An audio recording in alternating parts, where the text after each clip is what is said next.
In this video, I want to take a look at a game which I played a few days ago, and I think it's interesting because I didn't feel tired, but looking at the game, the one blunder that I made suggests that maybe I was a bit tired. Now, this was the last game of 4 games, and I think we played for about just over 2 hours. So I don't know, maybe that was a possibility. So my opponent played the Elephant Gambit, and here, well, you could take with the pawn, but I decided to take with the knight because, well, I was pretty sure my opponent didn't know the theory of this opening, or even the name for that matter, and I thought that he would probably take the pawn as opposed to playing bishop d6 and only after d4 taking the pawn, which is, I guess, a more practical way of playing. Now, I know this opening because, well, when I was coaching an 8-year-old, I coached him for about 2 years, and, well, I had a couple of kids who were playing scholastic tournaments, and I noticed that 8 or 9 games out of 10 were a gioco piano or an Italian game, and, well, I just wanted to give him something that would be unfamiliar to the other kids. So I gave him something with white, and then with black I gave him the Elephant Gambit, which, even though objectively is not a good opening for that particular level, I think it's quite playable. In fact, I think if you look at the database, you can see 2,400 players using it.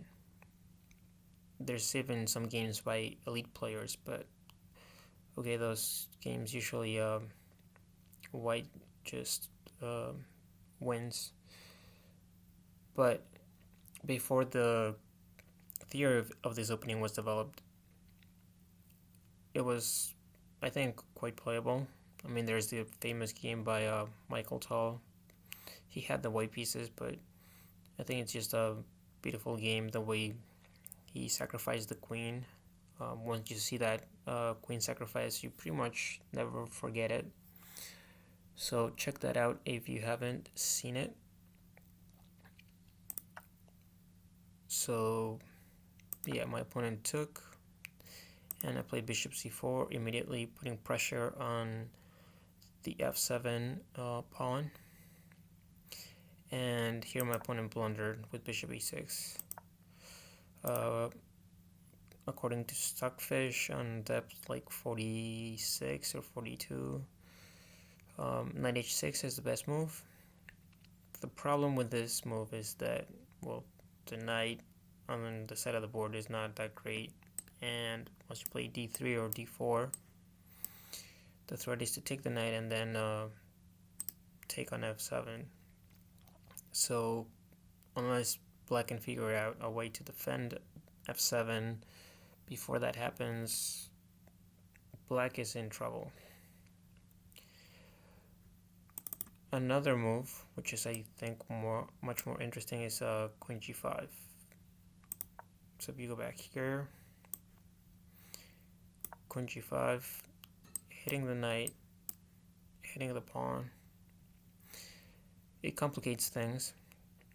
So if you don't know the theory, then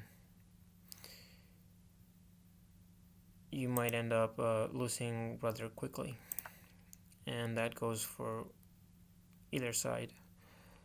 So here I just took the bishop, and now black has those very ugly double isolated pawns, and, well, the most obvious move is actually the best one. You just check, and it's funny because Stockfish thinks at a certain depth that King E7 is the best move. So that's a pretty... If that's the best move, then, something just went terribly, terribly wrong in the opening. After G6, well, I just take.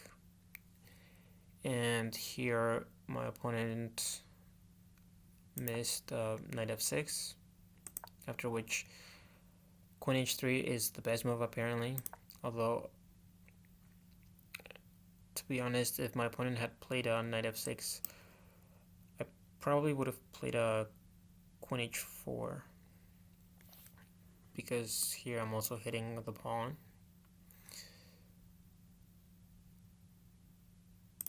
Instead, my opponent played Queen F6, which is a blunder because I just take the rook with check, and you can't block it with the queen because, well, then I just take the queen.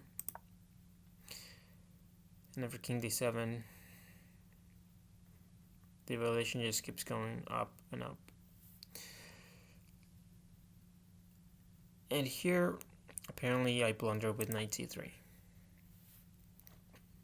And yeah, I just don't know how to explain this other than I was getting tired, and I just missed that my opponent could just take the knight. Fortunately for me, the computer prefers queen check, but well, potentially this knight could get trapped. After something like h6, the only square for the knight would be the e5 square, which might get covered after knight c6. So white does have to be a little bit careful, which is why I didn't go for this line. And well, my opponent blundered with bishop c5, and well, I just took the bishop, and well, basically I'm just upper rook. My king is safer than this king.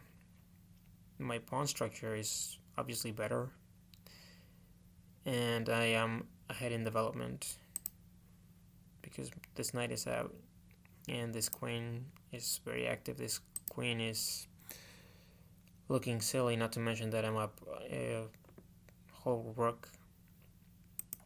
And again, here Stockfish thinks that this is a blunder. Apparently I went from plus 11 to plus 9.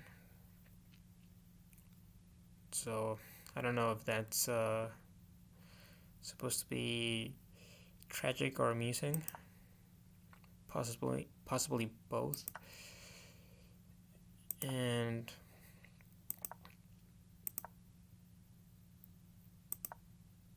well, there's really not much analysis to be done. Bishop f4, again, inaccurate. Better is bishop g5. And before, apparently this is the best move. So from move 8 or 9 till the end of the game, I believe I only played the best move once. Knight d4. The threat is check and then win the bishop. So I just go back. Knight takes c2. And while I take on a7, I have a mating threat. And I don't know if my opponent missed this or he was just hoping that I would capture the knight and get checkmated. But no, I'll let him keep the rook. Anyway, if you are looking for an opening for rapid or just short time controls in general, and especially if you're playing over the board as opposed to online. I think that this opening is a good surprise weapon. I've used it successfully. I drew someone who was actually well, at the time she was a lot better than me, and well, I was quite happy with a draw.